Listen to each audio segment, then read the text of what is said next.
Yes, people, welcome back to the channel and welcome back to Yash Talks Football. I'm gonna do something a little bit different today. I was gonna pull my season predictions video forward to today because let's be real, this transfer window is gonna be the worst one I've seen ever, probably in my lifetime. This and then the January window last winter. But I'm gonna do something a little bit different today. So as most of you may probably know, may not know, it's pretty much a year, just over a year since I did actually start doing my content on this channel. And one of my early videos that I've got here, I know I look a bit different now. That was only about maybe just over a year ago, maybe even a year ago to the day. I'm not even too sure. But this was my season predictions review, preview for the 2023-24 campaign. So what I thought I'd do is I would go through this video, see what I predicted for, I think, the European places, the Champions Leagues, who won the Premier League, and I think FA Cup and League Cup. I'm going to go through my predictions, see how off I was, and then see how many I actually got right. It's going to be an interesting video because quite a lot went on throughout the season from what I remember, and I think I definitely got a few slip ups there. But before we do get into it, make sure you are like, sub, and sharing the content around. Nearly at 150. I think we're at what 146 right now. So get that going as quick as possible. Now, the first thing that I did mention here was the European places. So I think I wasn't too sure at the time, but there was a chance that fifth place would get Champions League football. I'm not sure if I've done that in this video. I'm going to quickly preview it now. I'm going to come back to you and see what I thought I predicted.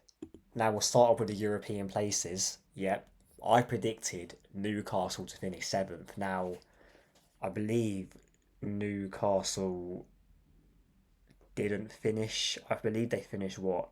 They finished seventh. So I was kind of right because they would have got the Conference League position. But obviously, because Manchester United won the FA Cup, it put Chelsea down there.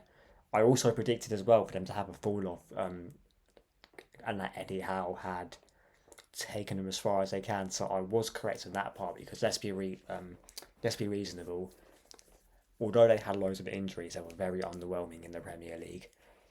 Had not the best Champions League campaign, albeit they haven't been in it for about 20 something years. So with regards to positioning, I got it right. It's just that the winning Manchester United winning the FA Cup sort of put Chelsea there instead. So I was right in that one. If you want to count that, I'll give myself half a point for that. But yeah, I did see the sort of struggle with Newcastle coming.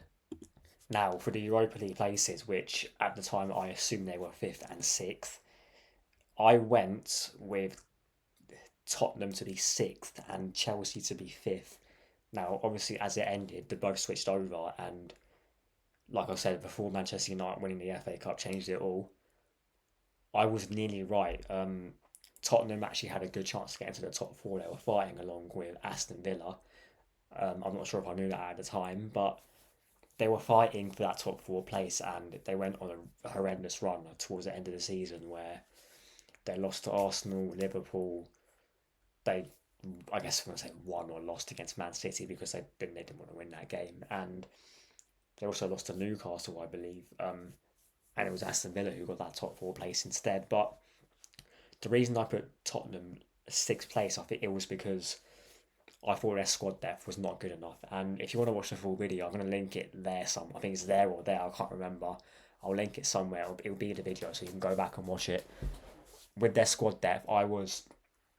That's what sort of put me off to put them in the top four because if we look back at that last season, their transfer window in January wasn't great. I think they bought in Timo Werner on loan. They bought in Dragusin. That was because before that they got injuries. That was that one game against Chelsea, I believe it was, where they lost 3-1 or 4-1. They were down to 9 men. I think Romero got suspended that game. Madison got injured.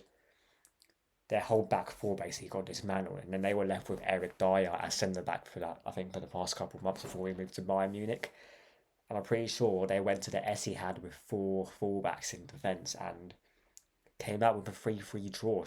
Fair play to them, I guess. But Yeah, I think squad depth was the main issue at Tottenham. The place above that, I put Chelsea to be fifth, and this was before sort of Pochettino disaster class. Really, I think what I was thinking at this time, and I've done it in the video, they at the time had some good players. They had just bought in Caicedo and Lavia. They just bought in Cole Palmer, I think, and they just bought in Jackson at the time as well, who looked a decent player from when he first came on to the scene. But as we found out later on, his finishing is not that great, and in my opinion, he's not a striker. So I had Tottenham sixth and Chelsea fifth. They ended up being the other way around.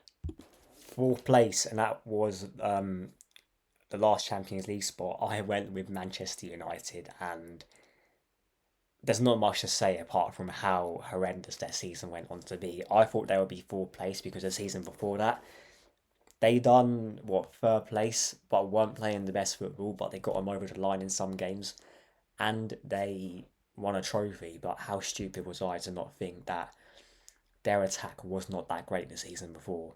And I think the time I recorded this, they had just lost what? No, they had beaten Wolves, but they played horribly. Their attack wasn't that great and hasn't been great for a while. Yes, they fixed up on it this season. They brought in Xerxes. They're looking. I think they brought back Jadon Sancho from a loan. I think at the time it was Rashford had just come off that really good season where he bagged about what 30 goals, but at the same time went on that little patch where he didn't score much. I put them down to finish fourth, and they finished eighth, and they had the worst Champions League campaign in history. I think British team history. I'm pretty sure. So I was well off that 100%. And then we won't get into it detail, but the rest of it I got right. I got Liverpool third, which they did get third. Arsenal second, they did get second. Me personally, I thought we wouldn't challenge for the title again. I thought we'd have a bit of a wobbly season.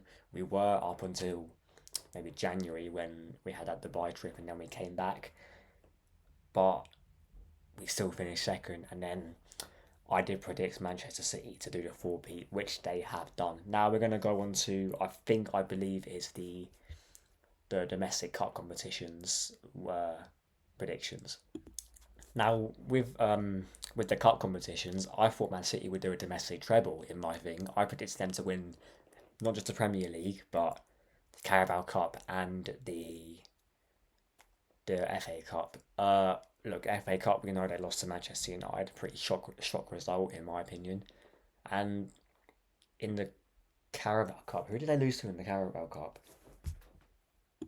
They lost to Newcastle early. I think what the third round. I think they did. I'm not too sure. Yeah, they lost to Newcastle really early. I thought they would take that cup seriously this year because I thought they would try to treble again and just clean everything up. But to be fair, Pep has won quite a lot of those cups, and I guess you could say he's the only one who has bigger fish to fry, as certain Arsenal fans love to say. But yeah, I thought they would win the domestic treble. I was one game away from saying a domestic double, but I was quite far off as they did exit the Carabao Cup pretty early. The Conference League, I said this with confidence. I thought it would be Aston Villa. The reason I said that was Unai Emery's European pedigree is unmatched, unless it's Arsenal. Yeah, we'll talk about that. What happened in Baku, but with Villarreal, he won the Europa League with them and got them to a Champions League semi. Won it what 3 times in a row with Sevilla. So he's won what 4 Europa Leagues in his time as manager, and I believe they got knocked out in the semis to Olympiacos, who actually went on to win it in the end. They're that I get. Look, most people will get why I said Aston Villa. Their manager alone, and they did go on to have a very good season. They managed to get into the top four. They did have a few wobbles. I think their away form wasn't the best, and their home form at one point wasn't great. But they went on to have a good season, and it'll be interesting to see how Emery manages his team in the Champions League next season because it will because they've done decent business. I think they bought in what Onana from Aston Villa. No, sorry, Onana from Everton. I think they bought in a few players as well. They sold Musa Diaby, so it will be interesting to see how they deal with that Champions League fixture pile up. Now, Europa League. I went with Sevilla, and the reason I went with that because I think they won it the year before. They won it not last season, the season just gone. They were back in the Champions League. I personally thought they would do what they done, go out in the group stages, third place, drop down and win it. But they were in the group with Arsenal and they finished bottom, I believe. So that prediction was very off. I done that mainly based on heritage, if I'm being real. And I did not know for 1 minute that Atalanta would be the one who be the ones who won it, and that was a very very off prediction for me. Now for the UEFA Champions League, I went with Real Madrid, and Real Madrid won it.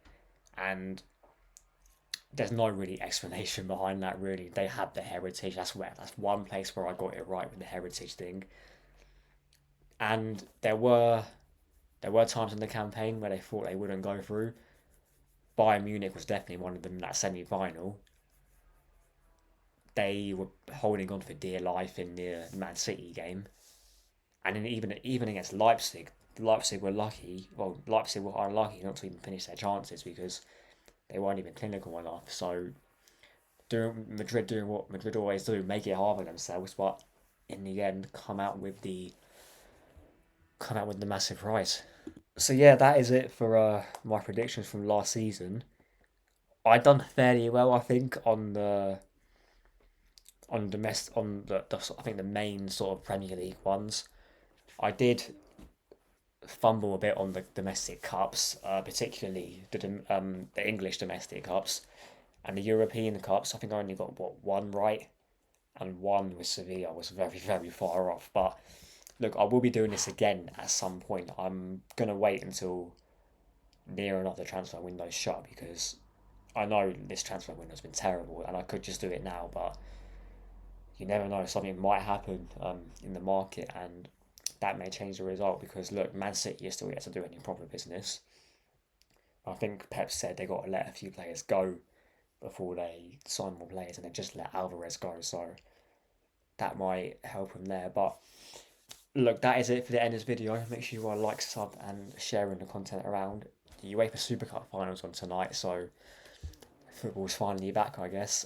We had the Community Shield last week, dead game of football, for the bit that I watched anyway, but football is finally back and we are pretty much going back to normal schedule, especially with Arsenal. Preview, instant reaction, and three things that we learned will be back to back, and whatever results happen in the Premier League that I can also review. So, yeah, that's it from me, and I'll see you lot in a bit.